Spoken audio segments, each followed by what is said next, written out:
Hello everyone! It's time for a 6 max session, and this time I thought when this was asked from me that let's do something different. Let's do through the speeds rather than through the stakes. Like we have previously done 6 max sessions through the stakes that we are selecting like 6 max hypers and going from 1.5s to 3.5s to 7s to 15s to 30s.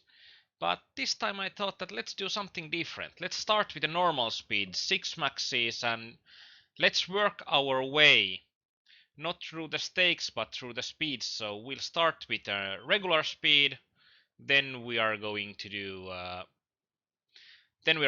turbo, and after that we are going to do some hypers. And I'm Aarnimetsa from PokerImania.com, and welcome Danita, Kaleon, and Neo. Thanks for telling me when the stream was online. In here with ace-7 off, I thought that this is also something that has been asked, that what kind of mistakes are people making generally in these micro 6 maxes. And one of the worst mistakes that people are making in these is going to be playing every hand, but playing every hand passively. And when people are playing every hand passively, then we are going to have some pretty decent options to value bet our opponents. And this is like one point why I didn't want to play ace-7, since even though if players are playing too much, they are still not folding enough. And if they're not folding enough, even with position, something like ace-7 can be. Uh, in here, this is an interesting spot with antes, and we are going to get really nice potos, and we are having position, and I believe that we are going to have an edge on our opponent. This is still going to be wider than I would advocate for generally. Like usually I like to do these micro stakes games with a really solid strategy, and that's something that requires some balls and practice to pull off consistently, defending widely against. Um, Problem with Jack 7 off is that even though we'll get a great prize, we next to never hit well. And Kauris asks how long is enough electricity for today. I don't know how long this would take. I haven't played regular speed 6 maxes in ages. And it's pretty funny is that our last power outage has been, I think, in July or something. So, like, if we are having power problems in once in 5 months, it's not going to be a huge issue. But last time it was only exactly it was exactly before the coaching was meant to be started, and there were plenty of places in the middle of Tallinn as well having problems with electricity. And this is like king 4 suited, it's going to be a lot better option than jack 7 off, because we are going to have also an option to hit a really strong flush, and king queen off as well. Like if we are comparing it to the ace-7 with king queen off, we are going to hit better on average. And Neo said that he thought that I'm having a backup generator as a pro poker player. I'm having a UPS here, so I'm getting power, or I'm getting enough power to complete my hypers. And that's something that I have tested, that I can complete my usual games even if power goes out. But if power goes out in general, it's going to be that then there will be other power outages coming. I think that queens in here are going to be strong enough to be value bet. Okay, in here we don't have any misconceptions that king queen would be strong anymore when we are getting a big, or there's a bet, then there's a, we called the small bet, then there was a race, and then there was a big re-race, and wow, this Seamus guy folded still.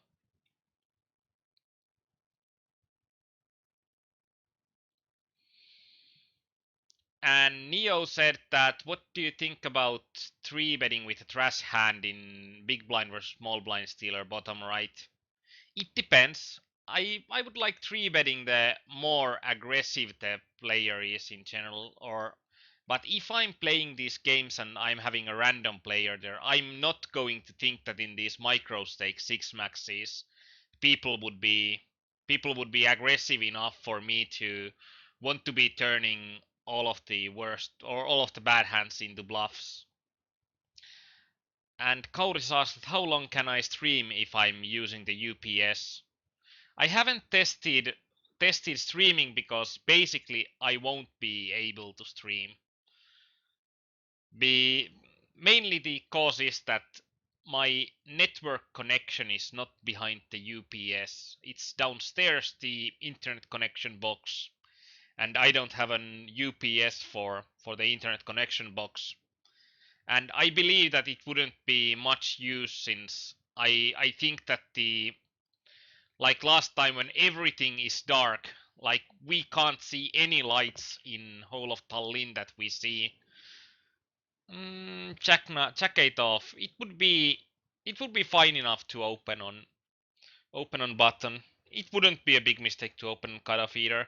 But like if everything is without lights in Tallinn, I don't know if my internet operator is having UPSs for their network stuff. But in general, then I would be needing to switch to mobile connection, and with mobile connection, I don't think that streaming is going to work that well. So mobile connection is there just to make sure that I can play the games because games are requiring way less. Okay, pocket tens. Generally against one player I would probably never fold, especially when there are going to be the small stacks. But the small stack going to going to do a small raise and then there's a re-raise. I just don't think that with tens we are going to be in a good shape nearly often enough. I think that there will be jacks or a better pair pretty much always, and quite likely there's also going to be a ace king.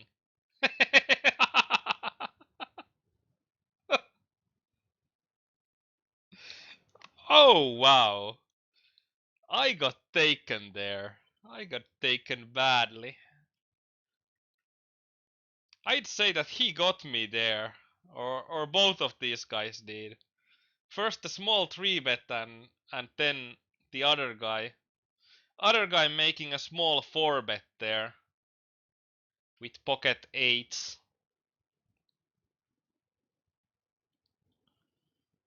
I don't know. I say that that's something that I'm going to go out on a limb and say that these games are going to be even better than I thought.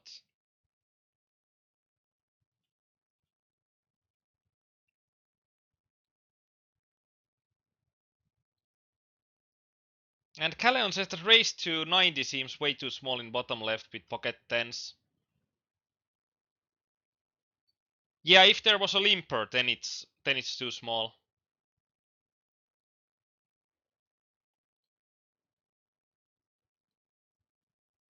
Now I'll need to recheck it like.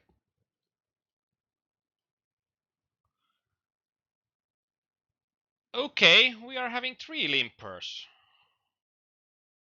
Yeah, we should be raising a bit bigger.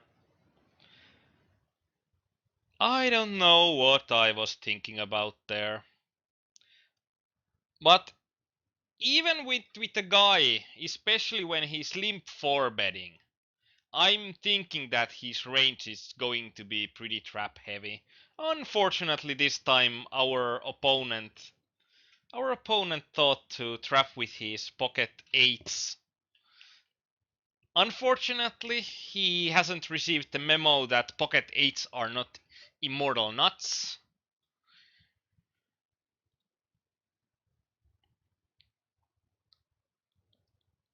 And Kauris asked that how long can I stream if I'm using a backup generator? Or if I would have network connection, then it would be, I think it was something like 18 minutes that I tried with the normal load that I'm having.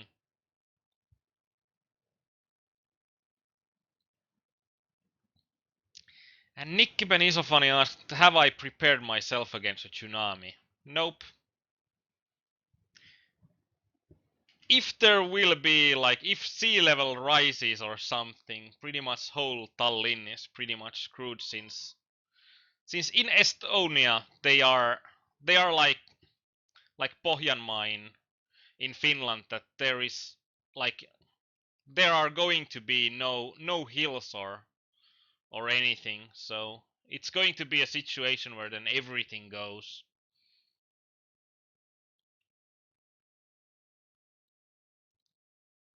Usually I don't mark players with 10 hands, but if player plays 10 out of 11 hands and 3 out of them are going to be played aggressively, I'm pretty confident that I want to play against that guy later on.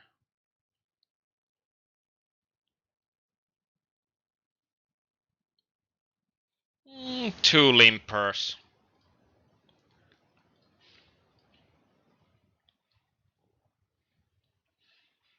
This is something that we don't want to see with pocket tens. This is almost worse than seeing a 3-bet and a 4-bet. Thinking about should I turn this into a bluff? Nah. Let's not go for a bluff, especially against a tight opponent. Let's just try to get to a cheap showdown and hope that everything goes well. With ace-9 off, I should have turned it into a bluff on the flop. So, again, I say that I don't know what I was thinking there on the flop. Probably acting too quickly, since in normal speeds there's like 30 seconds to act, and then there is going to be 1 minute of time bank, so there is pretty much no reason to act hurried in these games. And Kauris says that again, pocket tens is going to be a fold. Nah.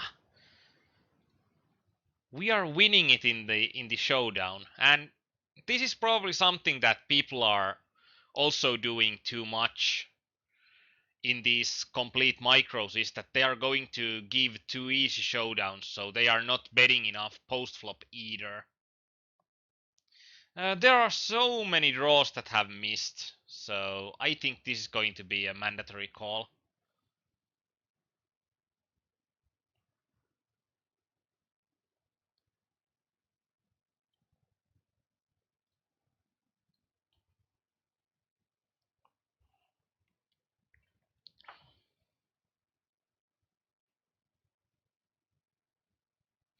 And Nikki Benisofani says, as a pro poker player, I would dig some caves around my house. Caves don't help you with tsunamis.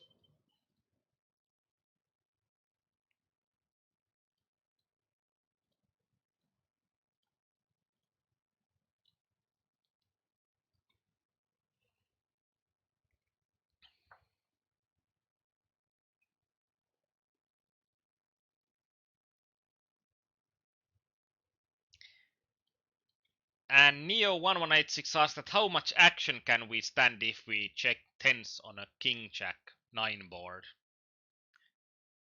We can't stand a lot of action, but does it matter? Our hand doesn't have that much value anymore at that point. So in a way, I don't think that we are caring that much that we can't stand that much action. In here, I'm taking a bit of a pot control line here. I still think that in the river, on the river, when our opponent has check called, checked, and then checked again on the river, I'm thinking that we are always having a better hand. So it's going to be a mandatory value bet on the river.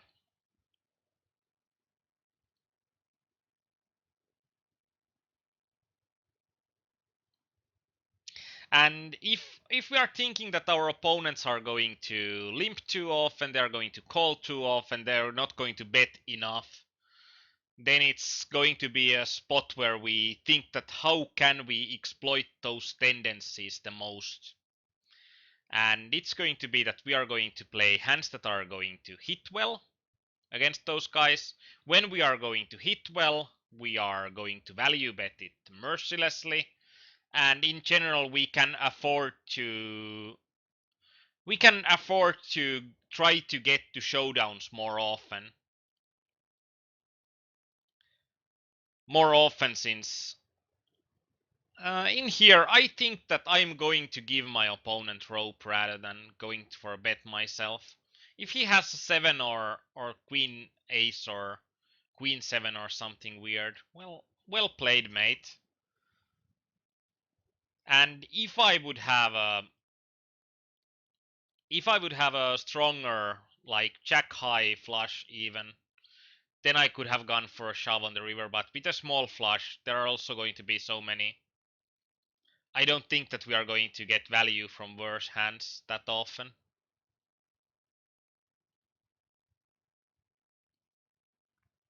How about leading flop in this table?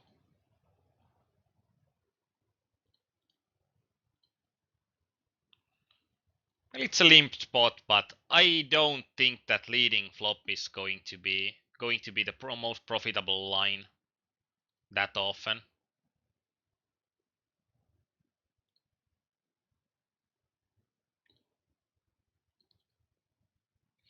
I'm just thinking that this is going to be in these kind of a games that we are having players that are playing too many hands passively.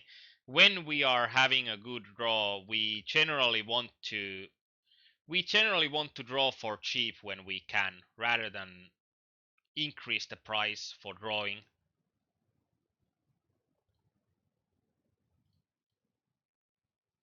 And even when people are not betting enough, they are going to be calling quite often. So that's something to take into in mind in these micros, that people are still calling often, even if they are not betting often themselves. So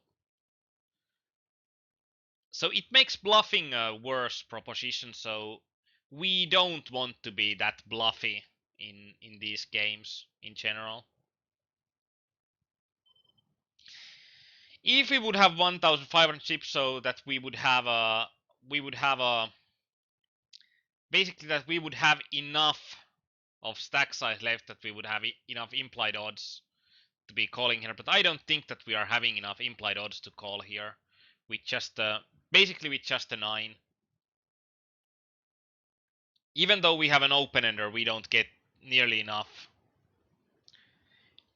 straight pot odds here, so we are going to require some implied odds. And when we are going to have then like less than 70% of the pot remaining, I don't think that we are going to get our opponent's whole stack often enough if there is a 4-card flush on the table.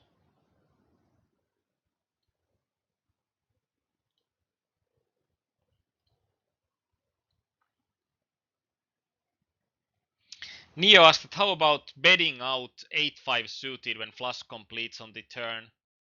Well, if I'm having a situation where an opponent, and in here I should have turned this 10-7 off into a bluff. So like betting out the 8-5 suited, if I have an opponent that has already bet the flop. So I think that we are going to get most out of our opponents by checking it ourselves.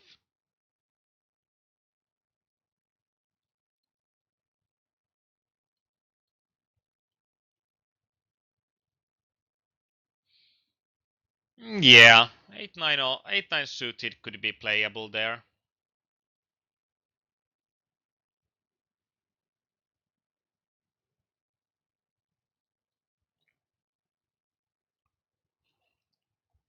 And in here, in this in this bottom left table, it's going to be a slightly interesting situation that when we are going to, and in here we are trying to plan for, probably we could have gotten away with even betting less and then having a nice sized bet left on the river.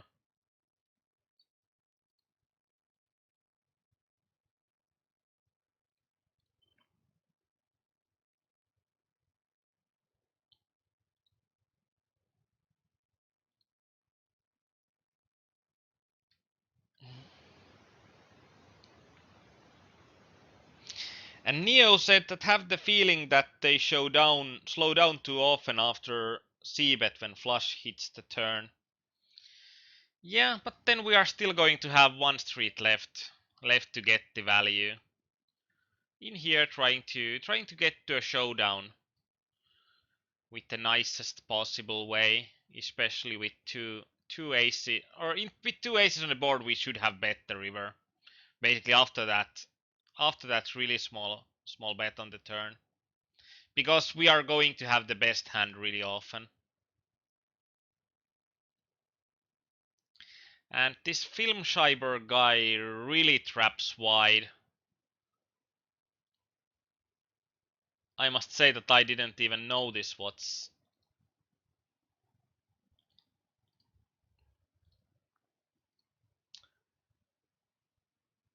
I didn't even notice what he called me with.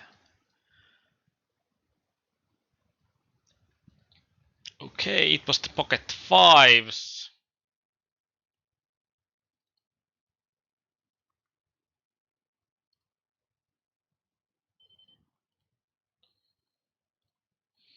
In here, even if when ICM is going to give me a lot of pressure in this spot, when we are the middle stack, I still think that flat calling with ace four suit is going to be way too good hand to fold. Even if this guy would know that he's going to have an opportunity to apply a lot of pressure on me.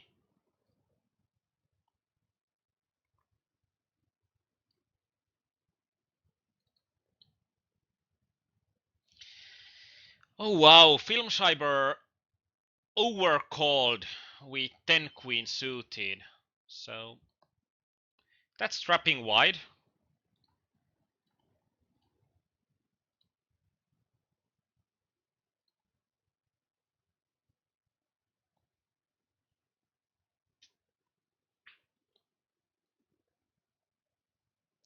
And Neo said that, but with a weak flush we also have to protect a bit, maybe. Maybe not.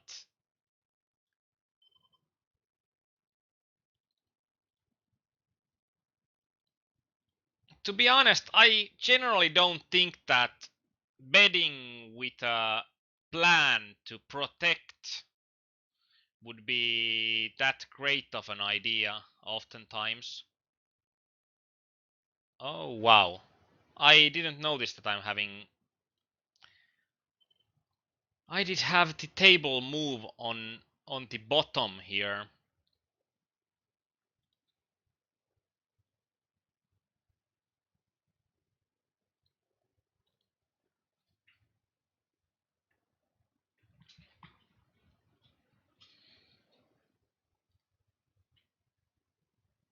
But so in general, like when we are thinking about betting to protect our hand, usually I don't think that it's going to be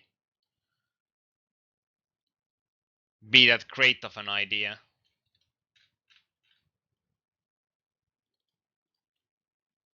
Value betting the king queen.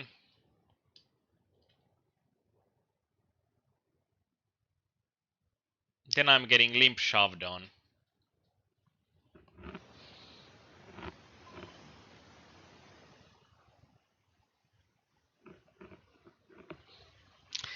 Then I'm getting limp shoved on. It doesn't make pretty much any sense.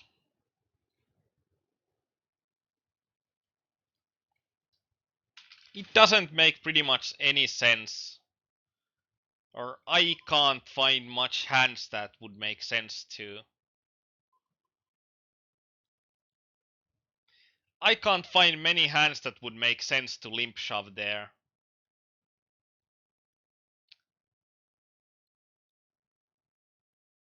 And this is pretty much why playing in position is awesome. Then just like, do I have enough? Yeah, I do. There will be enough weaker hands to even call a shove. That's a draw that I didn't count.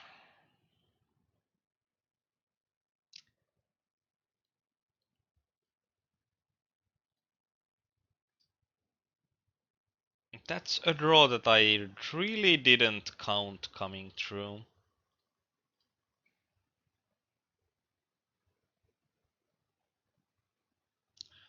And Callion said that would always bet ace queen in table 2 in river. And now there is a good question that what's table 2 in your idea?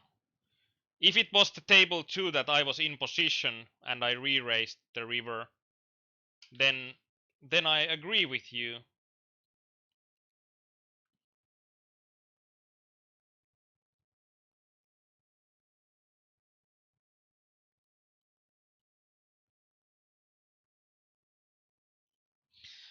With pocket eights, I don't think that even if this guy shoves against me, I don't think that we are going to fold there.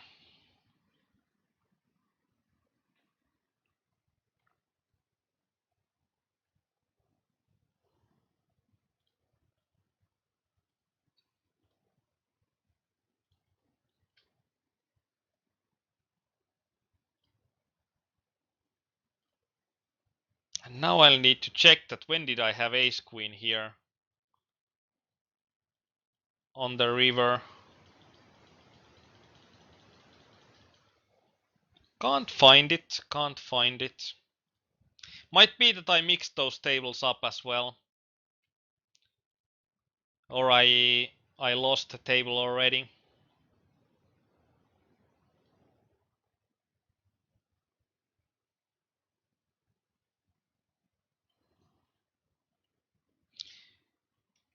Trying to buy the pot for cheap, and this is pretty much this is the most awful. This is pretty much the most awful situation that can happen in these games is that you are not hitting anything and nothing works.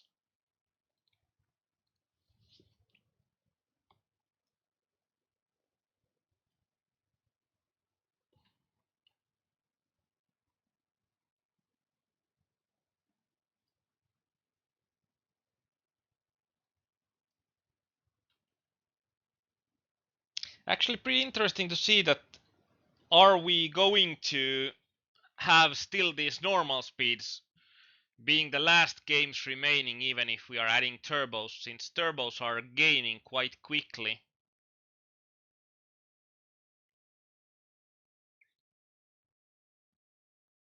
And usually, if you are starting to play sit and goes, normal speed sit and goes are a great place to start, since games are going to be better in normal speed sit and goes. Like the opponents are going to be weaker, and there is going to be more time to find edges on your opponents.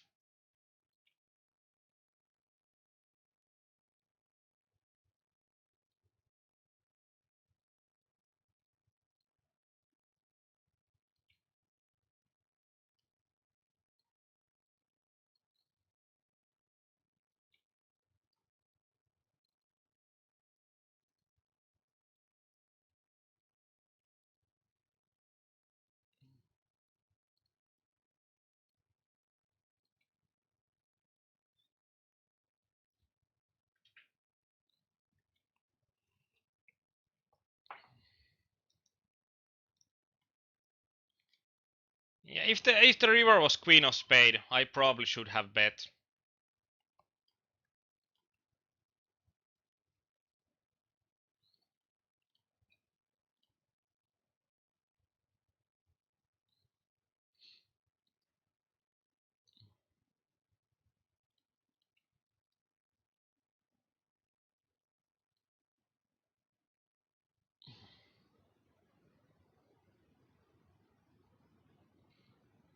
And Karni said that he thinks that in faster games people are more likely to make mistakes, though as soon that the stack to blind ratio gets closer.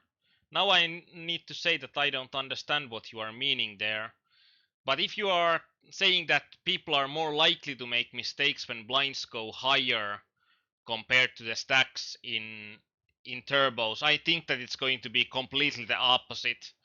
Like people in turbos, they know it's part of the game that blinds go up. And in normal speed games, by people are making way more mistakes when blinds are going higher than in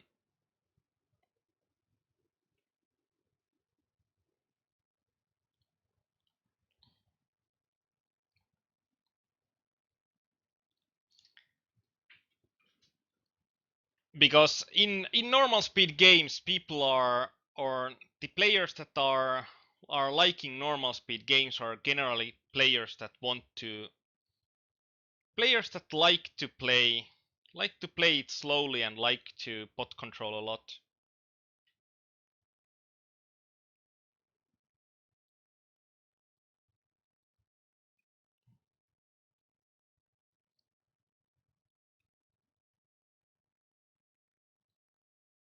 I think Donita pretty much, or like I'd say the mistakes would be bigger. I don't think that mistakes would be bigger in turbos, but in a way, we are more frequently in a situation where we are more frequently in a situation where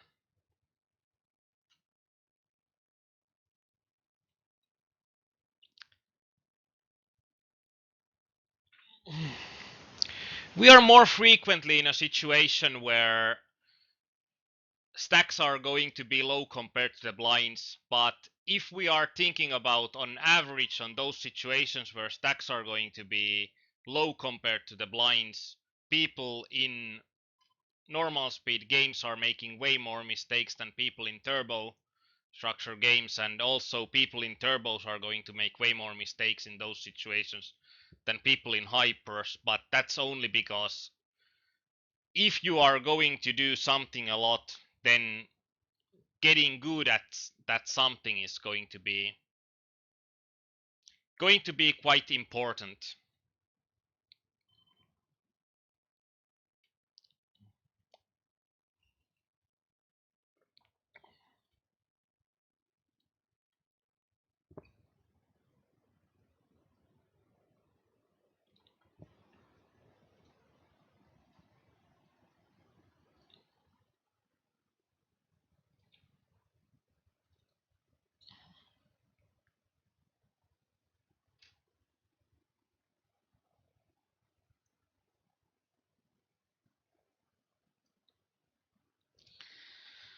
Oh wow.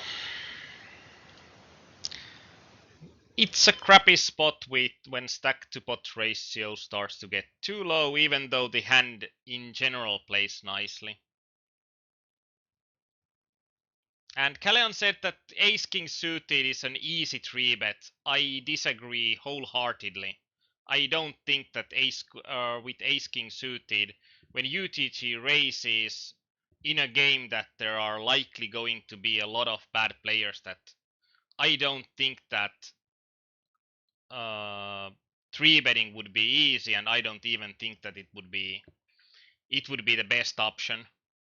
Since if we are calling, we are going to induce a lot more mistakes out of the 3 players that are still going to act behind us. And even against UTG's range, I think that we are going to play better if we are just flat calling rather than re-raising.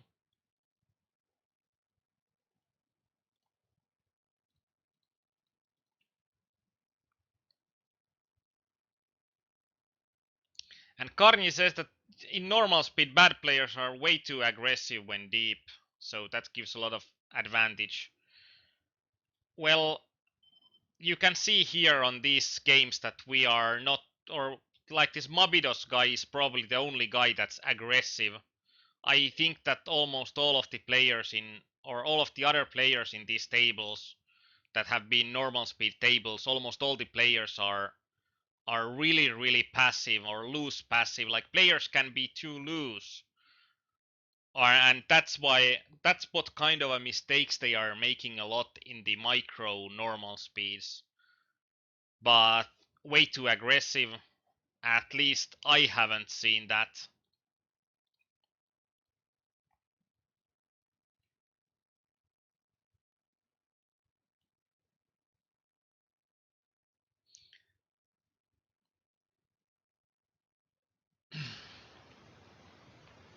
And Calleon said, I would assume Open Razor will continue with so many dominated hands, and when we get into multi-way pots, we would have to hit way more often to actually win the pot. But with Ace King suited, I don't think that we are caring that much that we are going to encounter multi-way pots more often, since it's going to be a hand that plays pretty well even in multi-way pots. And Neo asked, would it be wrong to shove or re-raise that ace queen top pair top kicker hand on the turn, the hand where the straight draw came through on river? I have already forgotten about that.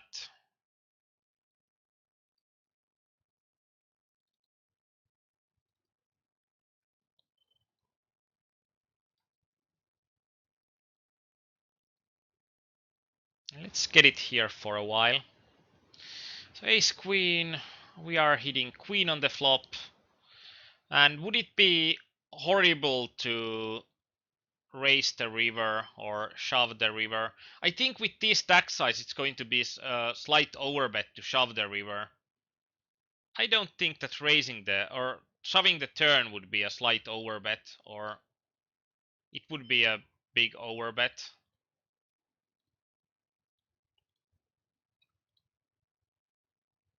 And no worries, even if you are late on the hand, I'm probably more late with chat comments, so it's going to be even more of cognitive impedance with me, so when I need to think about what kind of a hand it was and what happened in the hand before.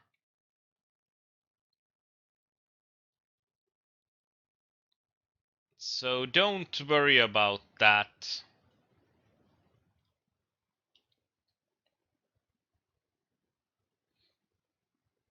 With Mabidos, I think that calling would probably be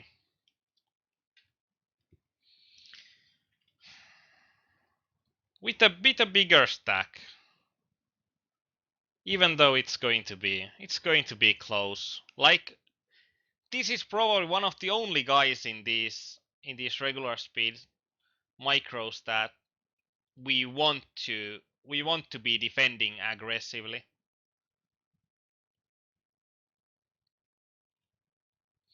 But in the where the uh, where it came through, or where the straight came through on the river, I think on that hand, like playing the turn, I don't think that it would make that much difference. But when we are in position, we can control the pot size pot size quite well, and we can get more value on the river since we will be the last ones to act there. So even if we just call the turn, we are usually given a chance to get more value on the river.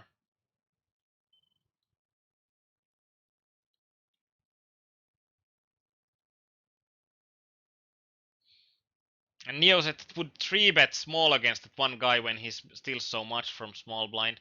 I don't think like 44% is going to be that much, but I think that it's going to be like min re-raising doesn't make. I don't think that it makes that much, or I don't think that it's going to be.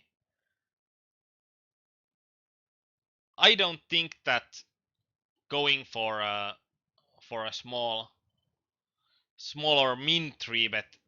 I don't, or like we can go for a small 3-bet, but with min 3-bet, I think that we are just bloating the pot for no gain or giving our opponent an opportunity to get us out of a pot. by shoving, and if he 4-bet shoves there, we'll need to fold the equity that we would have gotten. And if we are min 3 betting, okay, we are having position, but if we are having trash hand, do we really want to play a big pot with a trashy hand?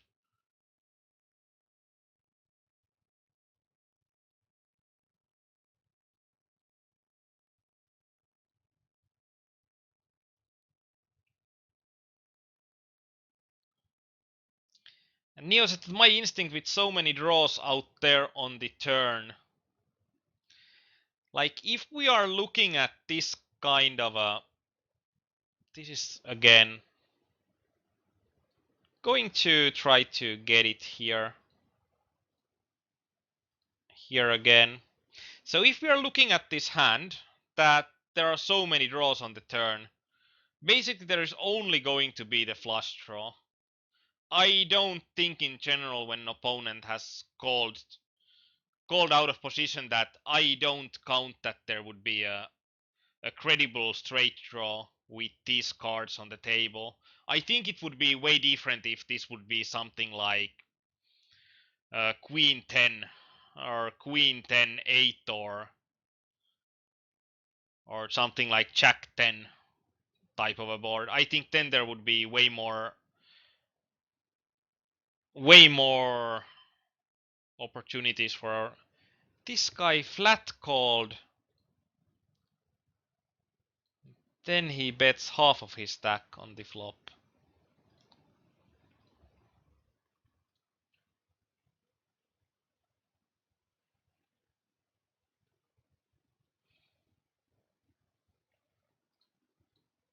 You know, if it works, and it does versus many weaker players, if he 4-bets, we don't lose that much. If he calls, we can still make a bet and get folds, and pot size is smaller. This is something that I must say that I haven't tested, or I haven't looked the data on. I haven't looked the data that how often people are folding to a min 3-bet. But my gut feeling is that if we are thinking about min 3-bets, my gut feeling is that people are next to never folding to min 3-bets.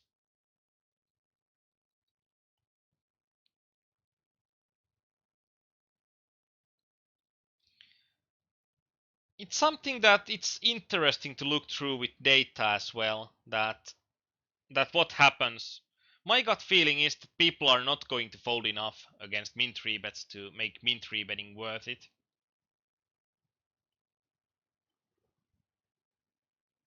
Of course, then there aren't going to be many regs or many players that I play consistently with that are going to min 3-bet. And death shots, these are real money games. And Freedom 20717, my first time here. What do you think about the future of sit and goes and sit and goes hyper turbo because of the new regulations of Poker Stars against VPP and Rakeback? Thanks. I'm going to think that sit and goes in general aren't going to be in that good of a place right now. And the main problem with sit and goes is right now that if you want to play sit and goes professionally and they are not heads up sit and goes, you are mainly playing on Poker Stars. And if you are mainly playing on Poker Stars, then everything Poker Stars does that makes your life harder, it's going to have a lot of effect with the sit and goes as well as a whole.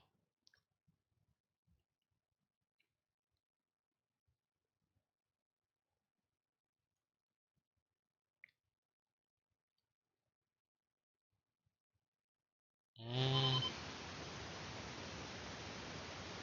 Really hard to believe that my opponent would have anything here. So floating with 2 overcards on the flop basically.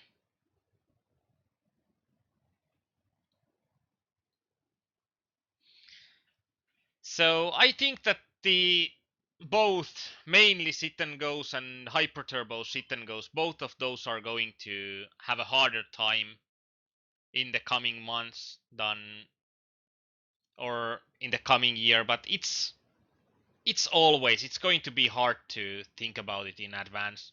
Like if rakeback goes down, but if also rake goes down, I think that it could be even better. But if just rakeback goes down, but rake doesn't go down and games are not getting better, then it's going to be a really hard spot for sit and goes. And yeah, that's such that chips are on the table, but these are real money games. $1.5 games that were micros were requested. So these are smaller than in general. Actually, this should have been a call here, pre-flop. And this should have been a bigger bet, but it wouldn't matter if my opponent is having pretty much the immortal nuts. Not the real nuts, but second nuts there, so no matter what I bet on the river, and even with second nuts my opponent just calls. That's something that shouldn't happen.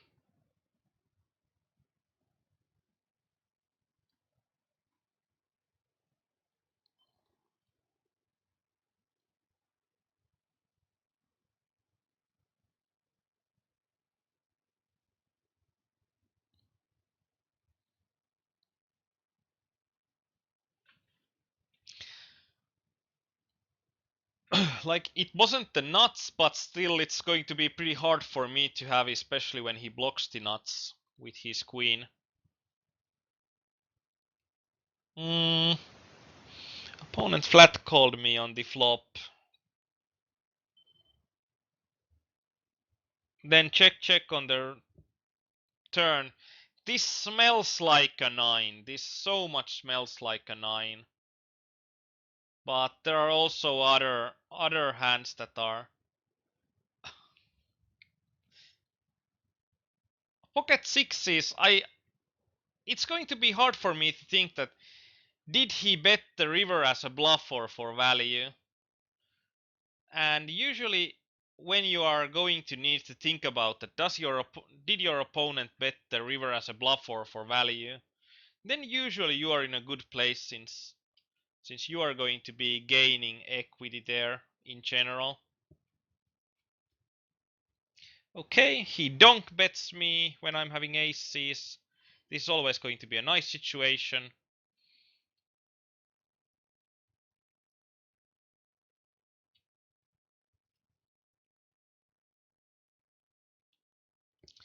But like pocket sixes, it's going to be an interesting situation that it's going to be for my opponent really hard to get value from a worse hand.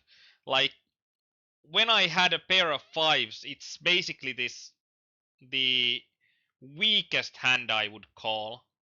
Even though my opponent might have an 8 here, I don't think that he's going to have the 8 even close often enough here. And I don't care about if he hasn't check or not. I don't believe that he hasn't check or 8 either. He shouldn't have waiting that long. Like I don't see the point of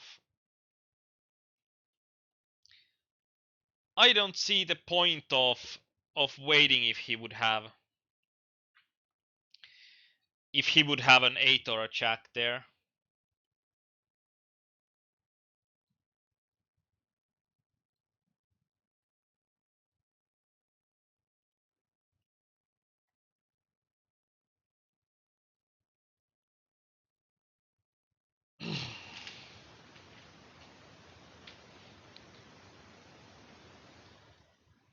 Mm. Again, it's going to be a hard spot for my opponent to hit and for me to believe that he would actually have anything when he just bets the turn.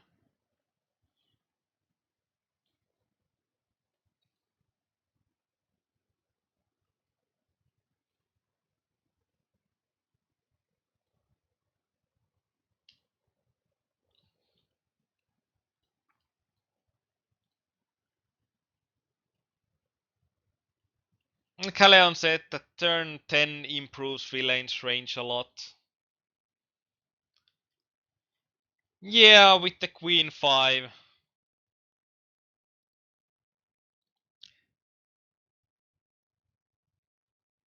It improves villain's range a lot. But still, when he checks the turn, I think that we are going to be in a better place in general after the check. That even when it improves villain's range a lot, the fact that he checks the turn when he has pretty much bet with any pair previously.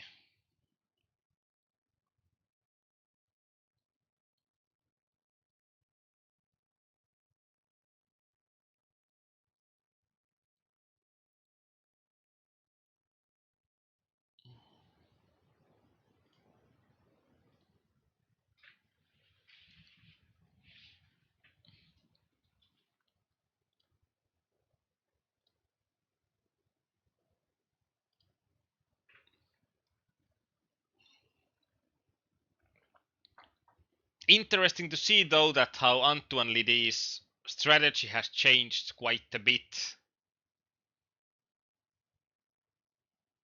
since starting the heads up. Like he was pretty passive at the beginning stages of the game, and now he has turned into quite an aggressive heads up player.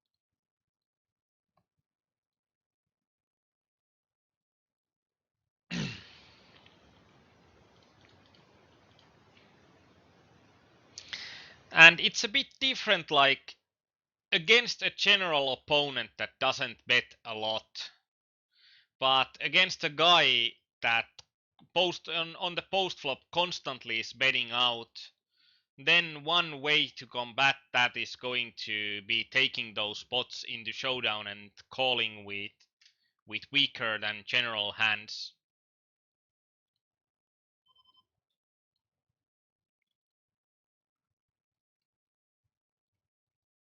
And Danita asked, can you do a quick analysis post session on what?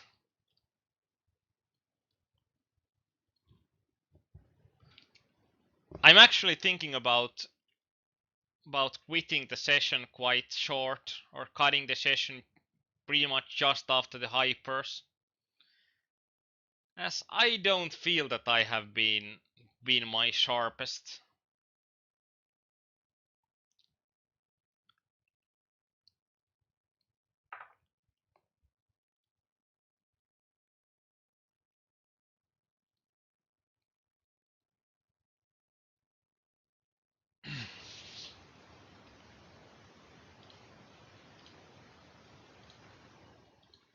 So this is something that I'm thinking that probably going to cut the session quite short.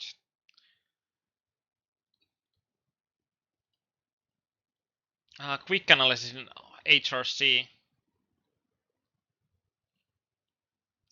What are you thinking about?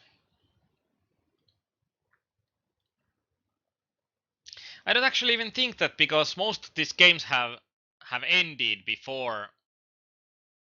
Most of these games have ended before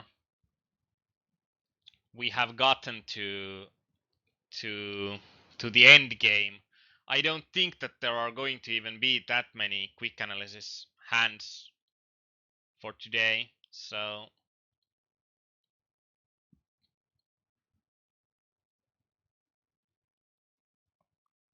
oh, I'm hitting a straight on the river. I almost missed it.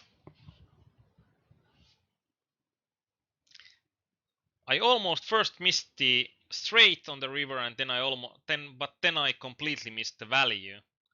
And with hands like ace-5 off, I generally like to shove even if we are 15 big blinds deep, since it's going to be a hand that it will play really well if we are going to see all 5 cards, or if we are just playing the, or we are just going to get our opponent to fold. But with post flop it tends to, we are going to tend to get into quite hard spots.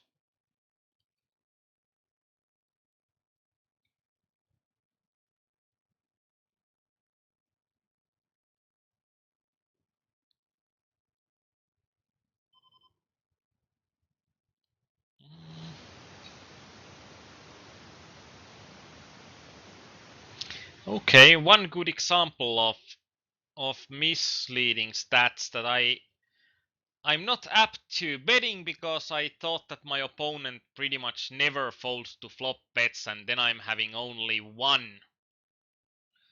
So when I'm seeing a zero here, then I'm not betting on the flop, and that's a great way to screw yourself out of equity. Not taking or not making sure that you are having enough data with your stats.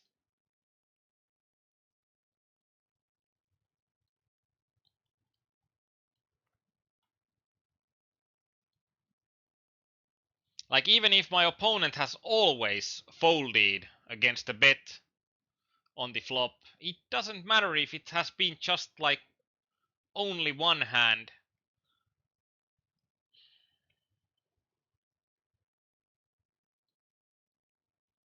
Hurts a bit that when we are improving our hand, but it improves so many other hands more than ours.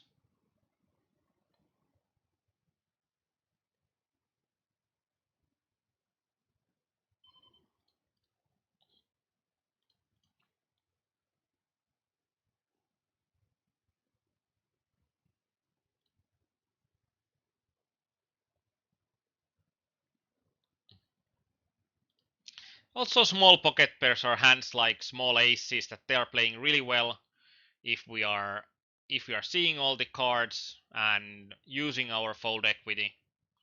And king 4, I'm going to turn it into a bluff here. Like, if my opponent raises every single hand, then I want to defend by calling hands that are going to play well, and hands that are not going to play well but are still okay as 3 bets. I'm going to start shipping those.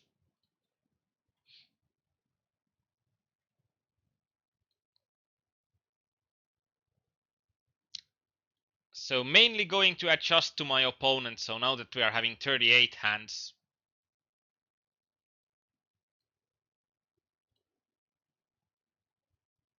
I thought that I already started a hyper here, but I didn't. If he raises, queen deuce off is also going to be a great hand. Great hand to turn into a 3-bet bluff, but nope.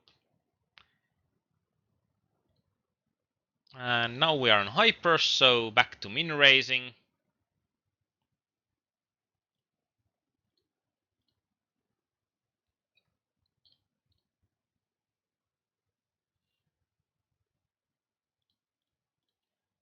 And Antoine Lindy bets turn all the time if you check flop. Is this good or bad play? In general, I think that it might be a winning play in these stakes. But it's really interesting that this kind of a guy is doing that kind of an adjustment. Since in general, if I have marked him, there needs to be a reason for it. And okay, that's the first win for today. Actually, 15 big blinds without, or 15 big blinds with antes. I think that it's going to be too big to be shoving UTG in a 5-handed table. So that pocket threes was probably a mistake on my part.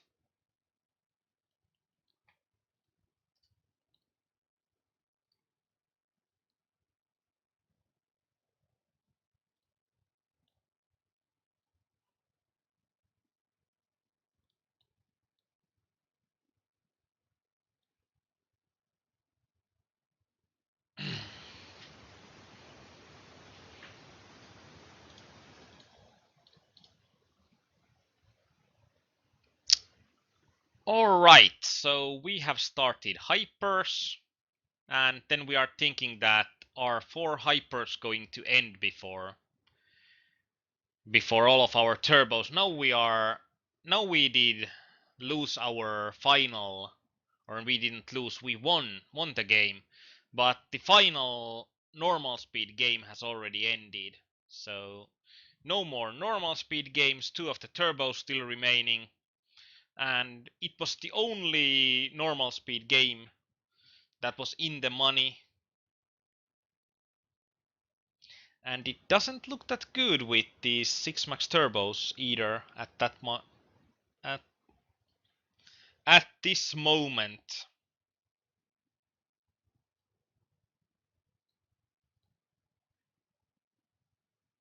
But like Antoine Lindis, when he bets the turn every time I check the flop, if it's the situation that general players, if they check the flop, they are rarely going to have anything, then betting the turn is going to be pretty good. Like if there is an opponent that starts donk betting with almost all the,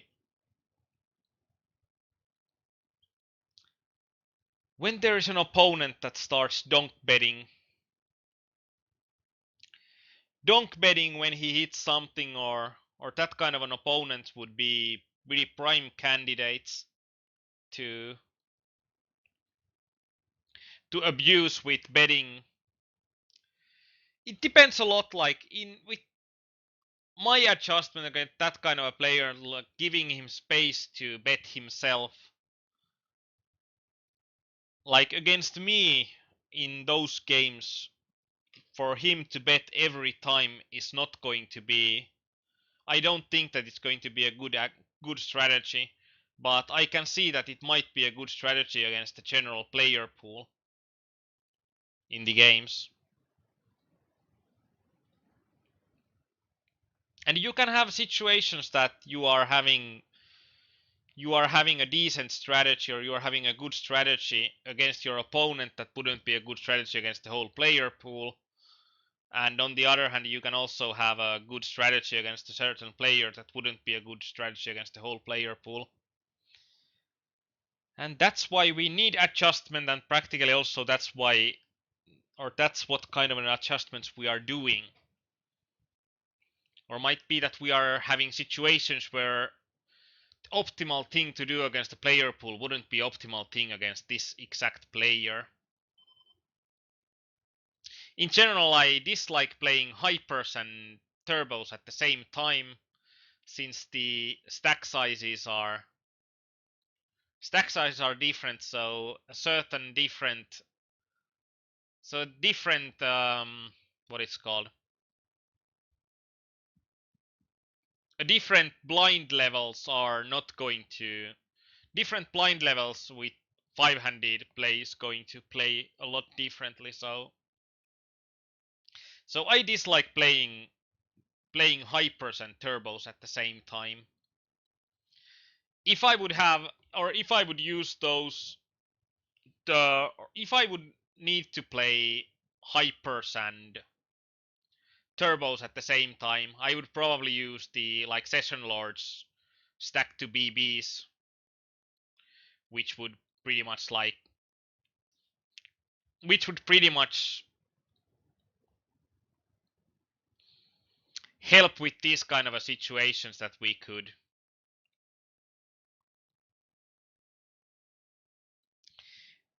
abstract it away. But when I'm in general not playing, when I'm in general I'm not playing against, or not playing hypers and turbos mixed, I like seeing the real amount of chips. But this is one of the reasons why this dollar to BB is going to be quite useful.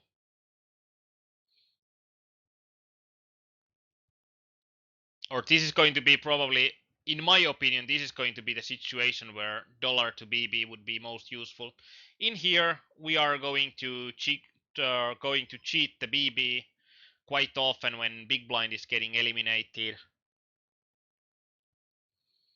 And This is how cheating big blinds work. This guy is eliminated. We did go straight to small blind without needing to pay the big blind first.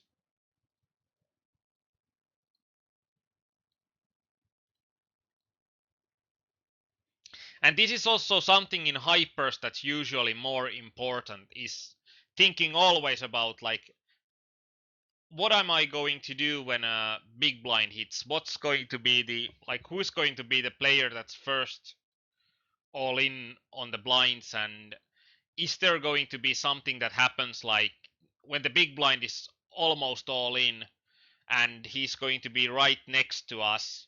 Then we are going to have situations where we can skip the blind quite often. Okay, I didn't get eliminated, so I have one too many tables. One too many tables. Let's see. I don't want to have two hypers on top of each other, especially when I'm having a hyper that's on the bubble, and the bubble is the most interesting and important thing. Oh, this is hyper in the bubble as well. Crap. Let's put the hyper bubbles then on top of each other. So now on bottom left I'm having two hypers on the bubble.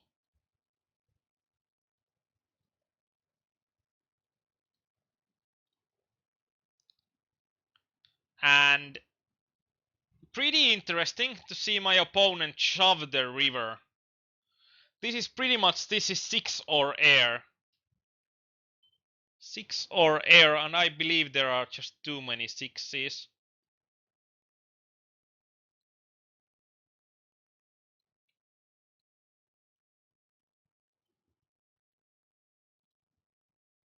And hockey games are starting. What's going to be today's great hockey game?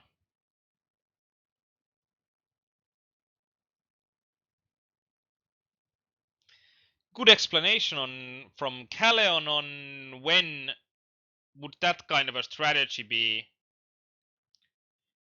what kind of an against what kind of an opponent that kind of a strategy would be really good.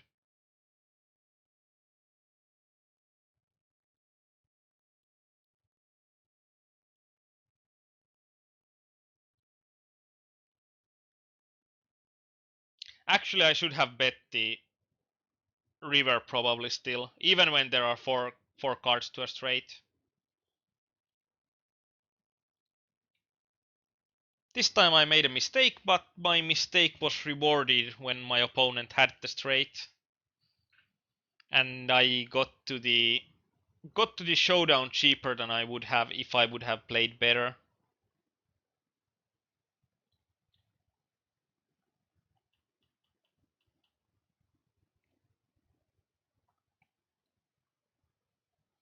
So on the first hyper bubble, we didn't get through the bubble.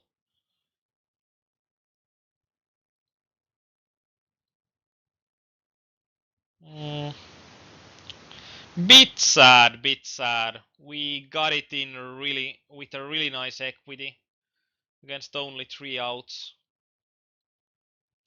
Trying to hide my stack size, or not like even trying to hide my stack size that much. Balancing out the hiding of stacks, and here we are having the worst possible hand. The 5 really counterfeited our smallest pair.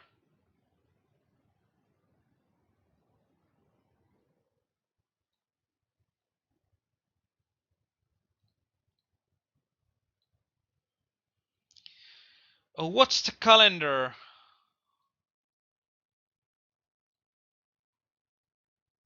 What are their definitions of bluffing on the river?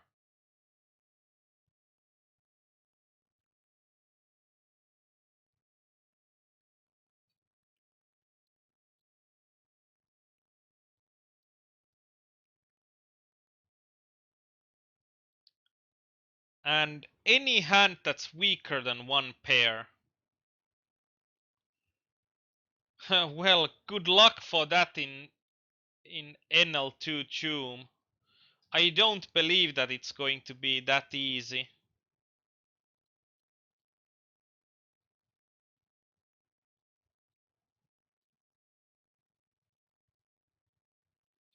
And Kaleon, like, it's mostly becoming a habit since I have to, like, I have had to invest so much mental effort into making it an automation to hide the stack size. So then I'm also doing it at some points that it's not going to be the best move, but in general I think that it strengthened my strategy that I'm using quite a lot.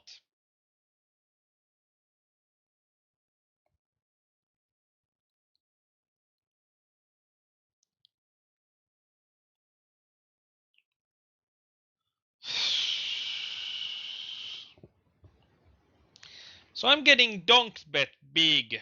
I don't like it at all with on that kind of a board.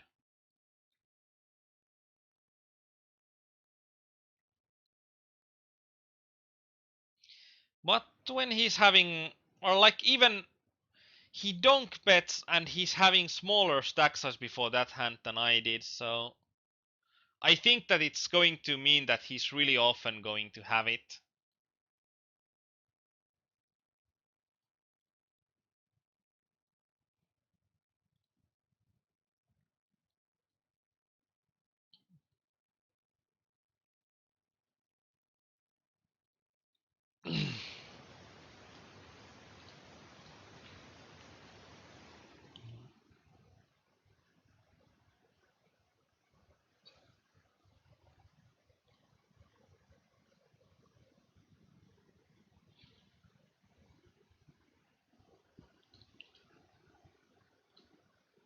And Calleon said that in a heads up pot I would have really hard time folding in table 2.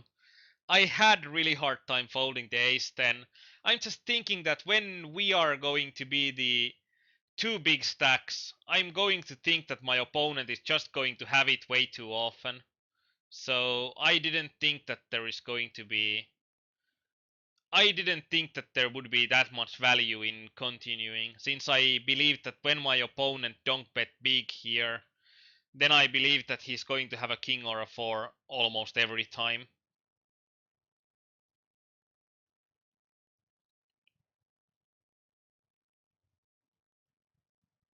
Yeah, pretty much like if someone donk bets on a three-way pot when there is like a paired board, no draws, then it's going to be really hard for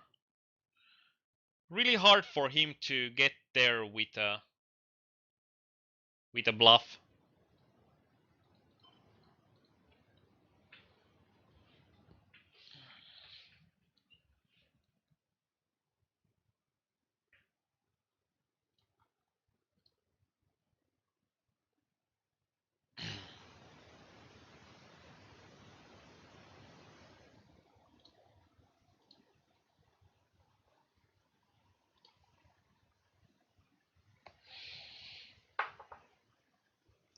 And we are again on a heads up. So last two heads up, or did we lose one or two heads ups? We have won one game and we have at least gotten two other heads ups, but is this the last heads up of those or? And now we are also having the final hyper turbos, so this was a quick session. Okay, now there is one more lost heads up.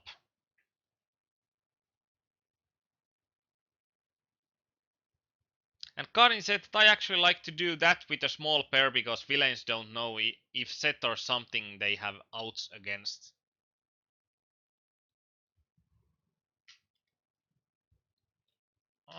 Could you point out a bit more since I have already forgotten about or I'm now having hard time connecting the dots.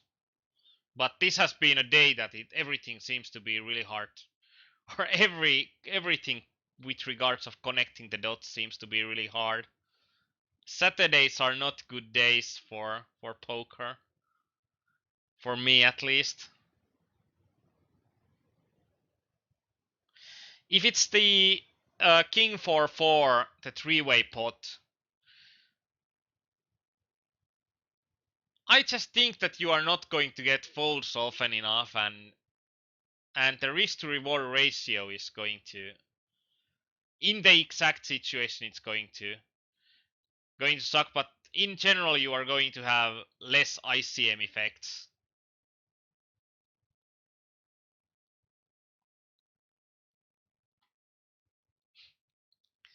And hard to do river bluffs when people are calling with 7 eyes.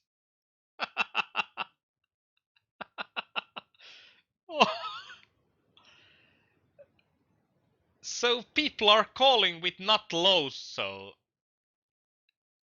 you can't have a worse hand there. Like, it's physically impossible to have a worse hand and they are still calling. I don't think I don't know that if he had misread the clue that he needs to win with a high card, but with 7-6 there, it's going to be really hard to win. Really hard to win. And Neo said that my Saturdays are his Fridays. Like, if I'm playing like this on a normal Saturday, I'm pretty glad that I don't play more on Saturdays.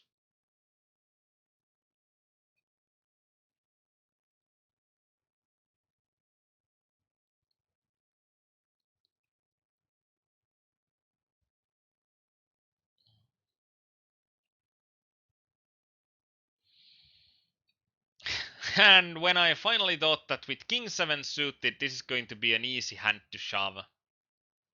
It was like, nope. No shove for you. And kill me raised Finjeka min 3 bets with pocket tens. If this wouldn't be a Saturday, that would be probably a good moment of writing that one down. Actually, always going to be min 3 bets 7 BBD TT.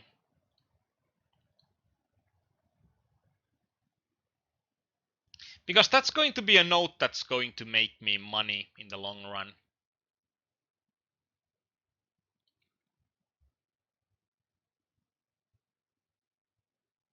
Oh, actually, there is 7-5, so it wasn't the nut low, only second nut low. So, with second nut low, it makes a lot more sense. Since there is a weaker hand that can bet.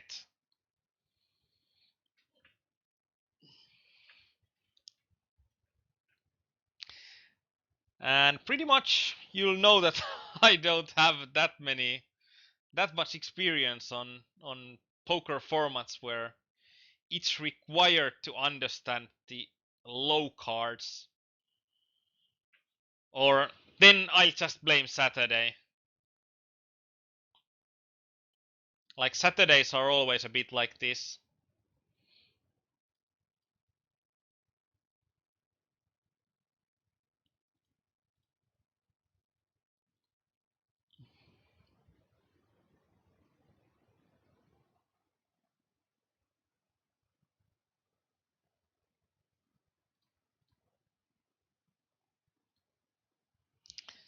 Okay, my opponent can limp fold. That's a nice thing to know. And in these games, when we are talking about hyper 6 maxes, really small stakes, usually we want to be really aggressive. And as we saw, this guy had pocket fours when small blind ships for 500 chips, and this guy folds the pocket fours. It's like if he has, or if I'm shoving only top 5%, I think pocket fours is still going to be a call. So people are making quite a lot of mistakes near the bubble still. And Kauris says that, yeah, he's trying for bluff call. Perhaps he's just aggressively calling. Like, you can't do much more aggressive calls than that. And aggressive calling is something that in general you never want to do in poker. And Kaleon has a read that Finjeka is from Finland. Yeah, I'm having such a read as well.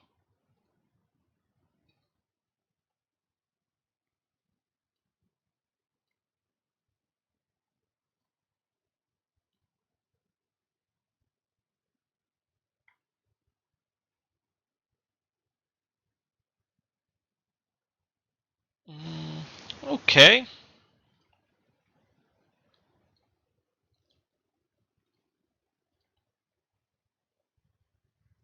Okay, then I'll need to filter a bit so I can get only these games that we have played for Danita's question on filtering. Mm, or looking the hands on quick analysis.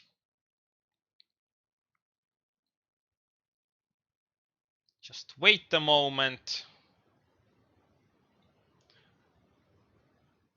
Buy-ins less than 2.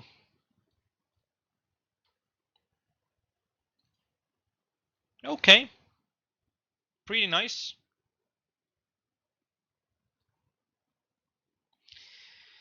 Pretty nice EV for the last games. And as we can see, the rake drops first from 21 cents to 18 cents, and then for hypers it's only 10 cents. So we can see that rake drops quite quickly from normals to turbos to hypers, and hypers are only half as much raked as the normal speed ones. But still, I think that in normal speed ones you can have way better ROIs.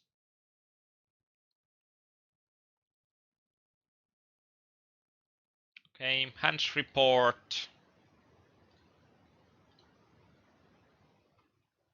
I don't know what is Danita's point for this, so let's just see.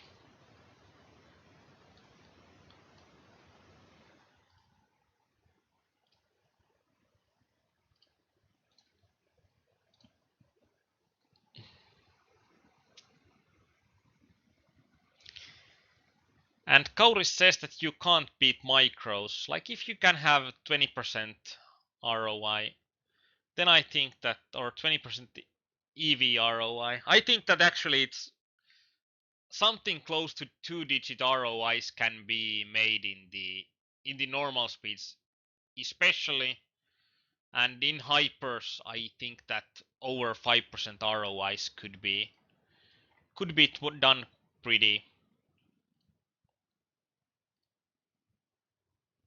easily. Or I don't know if easily, but still like that. I think that that's going to be attainable.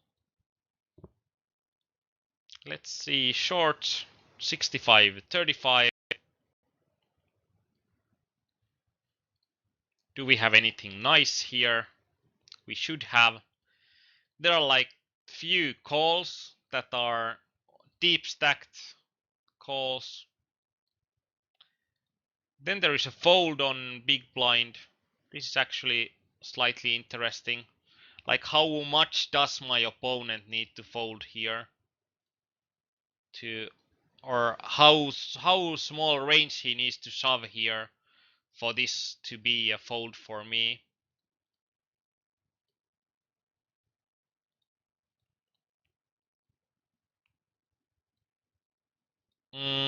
Less than 50%. Actually, I think that my opponent can fold that much. That even though it looks like that against against a perfect player, this Jack 10 off would be a instant call. But if I'm having a passive player here that's not shoving more than 50%, then folding this will be the best equity option.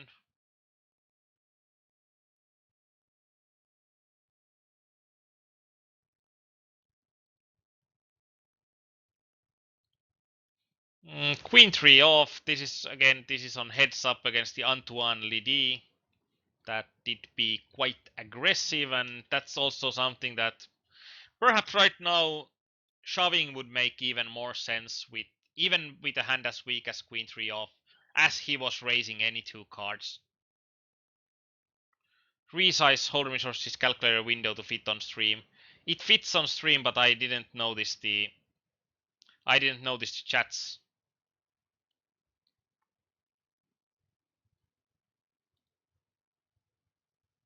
So probably also that's why you said that micros are unbeatable, since you didn't see the huge upswing at the end of the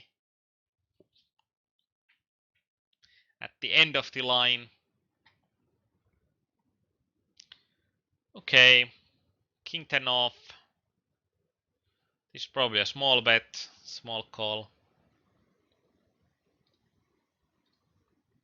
So this is also something that we are not trying to eliminate all of these, since, and something like 9 deuce off in games where people are making most mistakes by, or are making mistakes by calling, when they would need to call with a wide range, they are making big mistakes because they are not calling as wide as they should, and they are making some spots where it's like top 70%.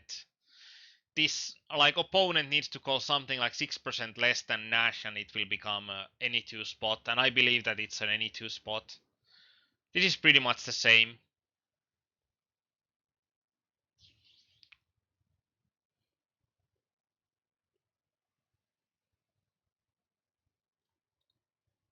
Mm, can you really shove? Let's see. If I would have an 100% range here, then it would depend on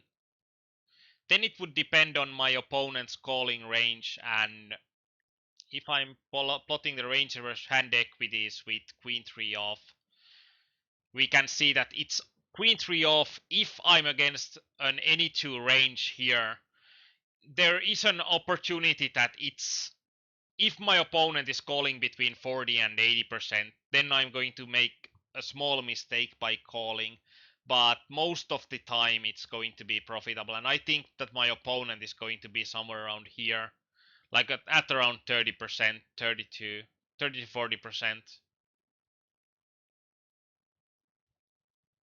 So I believe that shoving queen 3 off against an any 2 range would be a profitable play.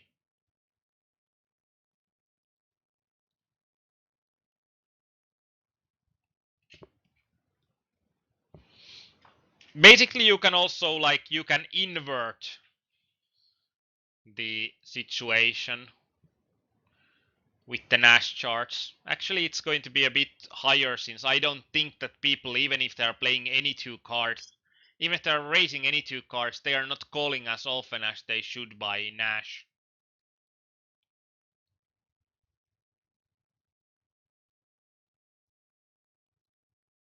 King 3 suited on the button. I think that this pretty much needs to be profitable. Especially when Mabidos doesn't have a lot of, like queen 3 suited 0.08. It's not going to be a huge problem. A 6-5 off.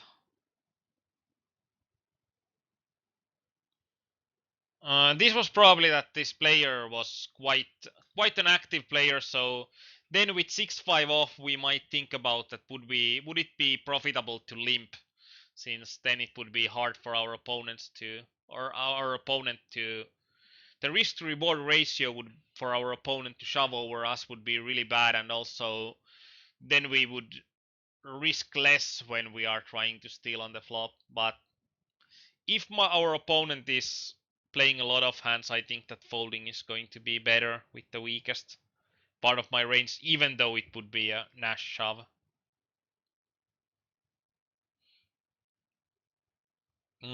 Jack 5 off. Probably a situation where I think that my opponent is going to be shoving too tight.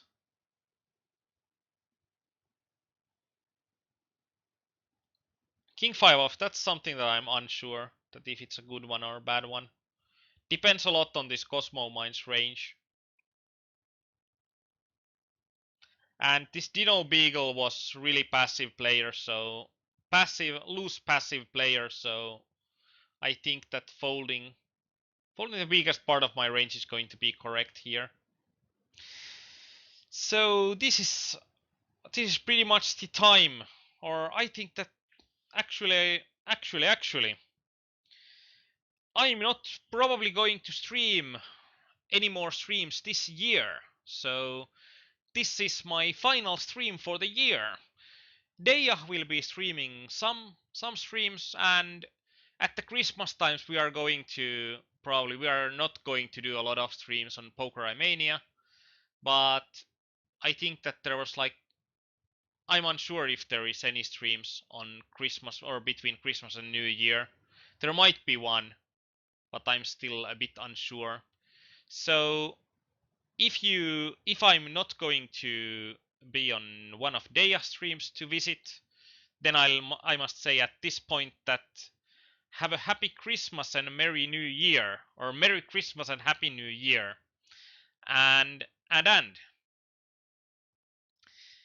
so pretty much in these pictures it's time to end today. So if you are going to sleep, have a good night, and if you are playing a poker, may this be a winning night for you.